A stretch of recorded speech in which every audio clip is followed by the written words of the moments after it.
উফ, কি গরম। ও তুমি চলে এসেছো? তাহলে আমি একটু বেরোচ্ছি, বুঝলে? আচ্ছা ঠিক আছে। বলছি শোনো না, তুমি কি আমার ফোনে 1000 টাকা পাঠিয়েছো? তোমার ফোনে 1000 টাকা? কই না তো। হ্যাঁ, একটু আগে আমার মেসেজ এসেছে যে 1000 টাকা ক্রেডিট হয়েছে। না, আমি তো পাঠাইনি তোমার ফোনে। তাহলে দেখো, কোনো বন্ধু বান্ধবের থেকে হয়তো টাকা পেতে সে হয়তো পাঠিয়েছে। কে আবার পাঠাবে কি জানি, মনে পড়ছে না। যাকে যেই পাঠাক, ভালো হয়েছে আমার 1000 টাকা ক্রেডিট হয়েছে। যাই, আমি গিয়ে ঘরে বসে ফোনটা একটু দেখি। বাহ, বিশাল ব্যাপার দেখছি। হ্যাঁ। কি গো, দাঁড়াও দাঁড়াও দাঁড়াও, একদম ফোন মেসেজ চেক করবে না, একদম ফোন মেসেজ চেক করবে না। কি গো, দাঁড়াও দাঁড়াও দাঁড়াও দাঁড়াও, একদম চেক করবে না, একদম চেক করবে না মেসেজ, একদম না। কেন? না না, একদম চেক করবে না। তোমার ফোনে যে 1000 টাকা এসছে, মেসেজ পেয়েছো তুমি, সেটা তোমার কোনো বন্ধু বান্ধব পাঠিয়েছে কিনা একবার ভালো করে ভেবে দেখো তো। না, আমি তো কাউকে টাকা ধার দিইনি যে কেউ পাঠাবে আমাকে। ভালো করে ভেবে দেখো, যদি কারোর কথা মনে পড়ে যে হ্যাঁ এই মানুষটা আমাকে 1000 টাকা পাঠাতে পারে, তাহলে তাকে আগে একবার ফোন করে জিজ্ঞাসা করো পাঠিয়েছে কি, এমন কেউ মনে পড়ছে? না। তাহলে এটা তুমি অনেক বড় একটা স্ক্যামে ফেসে গেছো। আমাকে ফোনটা দাও। কি বলছো কি? হ্যাঁ, এই যে 1000 টাকা তোমাকে পাঠানো হয়েছে, এই যে মেসেজটা তুমি পেয়েছো, তোমার অ্যাকাউন্টে ক্রেডিট হয়েছে, এটা একটা নতুন ধরনের স্ক্যাম এখন বেরিয়েছে, যেটা অনেকের ফোনেই এরকম ধরনের মেসেজ আসছে। এটা তোমার ফোনে কোনো টাকা আসার মেসেজ নয়, এটা এক ধরনের স্ক্যামিং মেসেজ, যেখানে তোমাকে একটা উইথড্রলের রিকোয়েস্ট পাঠানো হয়েছে। তুমি এই টাকাটা চেক করার জন্য যেই তোমার ইউপিআই আইডিতে ঢুকবে, অমনি যেই তুমি তোমার পাসওয়ার্ডটা ওখানে ইনপুট করবে, তখনই সাথে সাথে তোমার অ্যাকাউন্টে যত টাকা আছে তত টাকা কেটে জিরো হয়ে যাবে। একদম এই ফাঁদে পা দেবে না, একদম না। এই মেসেজটা কখন এসছে? এক্ষুনি? হ্যাঁ, এই 5 মিনিট আগে। একদম। এখন এটা নতুন ধরনের একটা স্কিম, একটা প্রতারণা চলছে, যেটা অনেকের ফোনেই যাচ্ছে।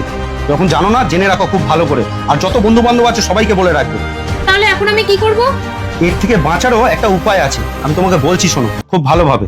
এই যে তোমার ফোনে মেসেজটা এসছে, যতক্ষণ এসছে তারপর থেকে মিনিমাম 15 মিনিটের মধ্যে এই মেসেজটা নিয়ে তুমি কোনো ঘাটাঘাটি করবে না, এটা চেক করবে না, ব্যালেন্সেও চেক করবে না, ঠিক আছে? যদি চেক করতেই হয় তাহলে ডাইরেক্ট ব্যাংকের অ্যাপসে গিয়ে চেক করবে, যে ব্যাংকে তোমার অ্যাকাউন্ট আছে। এছাড়া তুমি এই অ্যাকাউন্ট ব্যালেন্সটা কিন্তু ইউপিআই আইডিতে কোনোভাবেই চেক করবে না।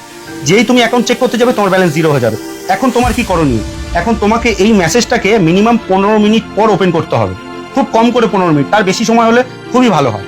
15 মিনিট পর যখন তুমি ওপেন করবে, যদি তুমি ইউপিআই আইডি থেকে তোমার মেসেজ চেক করো বা তোমার ব্যালেন্স চেক করো, তাহলে তুমি এইটাকে প্রথমে যে তোমার পাসওয়ার্ড আছে, সেই পাসওয়ার্ডটাকে একটা ভুল পাসওয়ার্ড দিতে হবে। যেই পাসওয়ার্ডটা দিয়ে তুমি চেক করো, সেটা কিন্তু ডাইরেক্ট দেবে না, প্রথমে একটা ভুল পাসওয়ার্ড দেবে। যে পাসওয়ার্ডটা দিলে কি হবে, এই যে হ্যাকাররা যে মেসেজটা তোমাকে পাঠিয়েছে, যে রিকোয়েস্টটা, এই রিকোয়েস্টটা ডিক্লাইন হয়ে যাবে, ক্যান্সেল হয়ে যাবে। যখন হয়ে গেল, তারপর তুমি নতুন করে নিজের যে অরিজিনাল পাসওয়ার্ড আছে, সেই পাসওয়ার্ডটা ইনপুট করে নিজের ব্যালেন্সটা চেক করো। একবার করে দেখো। ঠিক বলেছো। প্রথমে ভুল পাসওয়ার্ড মারো। হ্যাঁ হ্যাঁ, ভুল পাসওয়ার্ড মারবে। হ্যাঁ, ওকে করো। ক্যান্সেল হয়ে গেল, আবার দেখাচ্ছে। ঠিক আছে, এটা হয়ে গেল। এবার সব ক্লোজ করে দাও, সব ক্লোজ করে দাও। এবার নতুন করে অ্যাপসটা ওপেন করো। হ্যাঁ, এবার ঠিকঠাক নিজের পাসওয়ার্ড দাও। এবার চেক করো তোমার অ্যাকাউন্টে কি কোনো ব্যালেন্স বেড়েছে, ভালো করে দেখো তো। না, বাড়বে না, এটা কোনো সময় বাড়ে না। কেউ ফ্রি ফান্ডে তোমার ফোনে কেন 1000 টাকা পাঠাবে, এইটুকু বুঝতে হবে ভালো করে। এটা একটা স্ক্যামারদের স্ক্যামিং চাল, এই চালে পা দেওয়া চলবে না সহজে, মনে রেখো। বর্তমানে মানুষ এখন ইউপিআই এর উপর এতটা ডিপেন্ডেবল হয়ে গেছে যে এখন ইউপিআই নিয়ে যে কোনো রকমের স্ক্যাম করা খুবই সহজ হয়ে গেছে।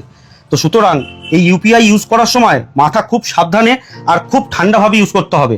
কোনো রকম লোভনীয় ফাঁদে পা দেওয়া যাবে না।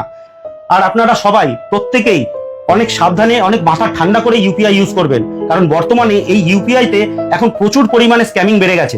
তো কোনো ভুল পথে পা দেবেন না। সবাই সুস্থ থাকবেন, ভালো থাকবেন, নিজের খেয়াল রাখবেন, সেফটি থাকবেন। নমস্কার।